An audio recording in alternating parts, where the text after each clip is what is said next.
Cash कांड में बुरी तरह फंसे दिल्ली हाई कोर्ट के पूर्व न्यायाधीश जस्टिस यशवंत वर्मा की मुश्किलें बढ़ सकती हैं। उनके खिलाफ सुप्रीम कोर्ट की जांच समिति द्वारा लगाए गए आरोपों को गंभीर मानते हुए केंद्र सरकार आगामी मानसून सत्र में महाभियोग भी ला सकती है। 3 मई को सुप्रीम कोर्ट द्वारा गठित 3 सदस्यीय जांच समिति ने अपनी रिपोर्ट में कहा है कि 14 मार्च को जस्टिस वर्मा के सरकारी आवास में आग लगने के बाद वहां नकदी की बड़ी मात्रा में गड्डियां मिली। इन आरोपों में प्रथम दृष्टया सच्चाई पाई गई है। ये समिति 22 मार्च को तत्कालीन मुख्य न्यायाधीश यानी CJI द्वारा गठित की गई थी, जिसमें पंजाब और हरियाणा हाई कोर्ट के मुख्य न्यायाधीश जस्टिस शील नागू, हिमाचल प्रदेश हाई कोर्ट के मुख्य न्यायाधीश जस्टिस GS संधवाल्या और कर्नाटक हाई कोर्ट की न्यायाधीश जस्टिस अनु शिवरमन शामिल थी। इंडियन एक्सप्रेस ने अपनी एक रिपोर्ट में सूत्रों के हवाले से कहा है कि भारत के तत्कालीन मुख्य न्यायाधीश संजीव खन्ना ने जांच रिपोर्ट की एक प्रति राष्ट्रपति द्रौपदी मुर्मू और प्रधानमंत्री नरेंद्र मोदी को न्यायाधीश के खिलाफ महाभियोग की कार्यवाही शुरू करने की सिफारिश के साथ भेजी थी। इस्तीफे से इनकार।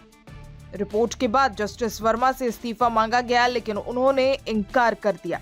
उन्हें 20 मार्च को ट्रांसफर करते हुए इलाहाबाद हाई कोर्ट भेजा गया था। उन्होंने 5 अप्रैल को शपथ तो ली, लेकिन अब तक उन्हें कोई न्यायिक कार्य नहीं सौंपा गया है। सरकार मॉनसून सत्र में ला सकती है प्रस्ताव। सरकारी सूत्रों की माने तो सरकार मॉनसून सत्र में ये प्रस्ताव लाएगी।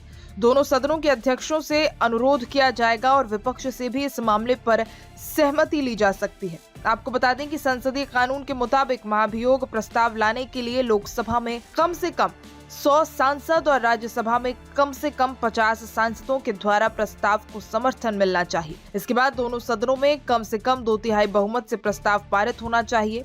वहीं कांग्रेस के सूत्रों का कहना है कि अभी तक उन्हें सरकार की ओर से कोई औपचारिक संपर्क नहीं किया गया है, लेकिन सूत्रों का कहना है कि सभापति जगदीप धनखड़ और अध्यक्ष ओम बिरला विपक्षी नेताओं से संपर्क कर सर्वसम्मति बनाने की कोशिश करेंगे। जांच रिपोर्ट राष्ट्रपति और PM मोदी को भेजी गई।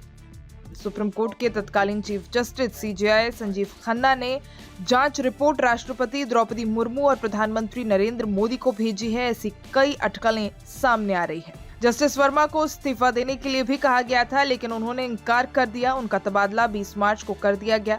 उन्होंने 5 अप्रैल को इलाहाबाद हाई कोर्ट में जज के रूप में शपथ ली, लेकिन उन्हें अब तक कोई भी काम सौंपा नहीं गया है। वहीं बताते चलें कि सरकार के एक सूत्र ने कहा है कि आगामी सत्र में प्रस्ताव लाया जाएगा। राज्यसभा के सभापति और लोकसभा अध्यक्ष से सदन की राय लेने के लिए कहेंगे। सरकारी विपक्ष दलों से भी सहमति लेने की कोशिश करेगी, क्योंकि महाभियोग को दोनों सदनों में 2/3 बहुमत से पास कराना बेहद जरूरी होता है। सूत्रों का कहना है कि प्रक्रिया जल्द ही शुरू हो जाएगी। कांग्रेस के अगर सूत्रों की बात करें तो उनका कहना है कि पार्टी से अभी तक इस मामले पर चर्चा के लिए संपर्क नहीं किया गया है। संसद का मॉनसून सत्र जुलाई के तीसरे सप्ताह तक शुरू होने की उम्मीद है।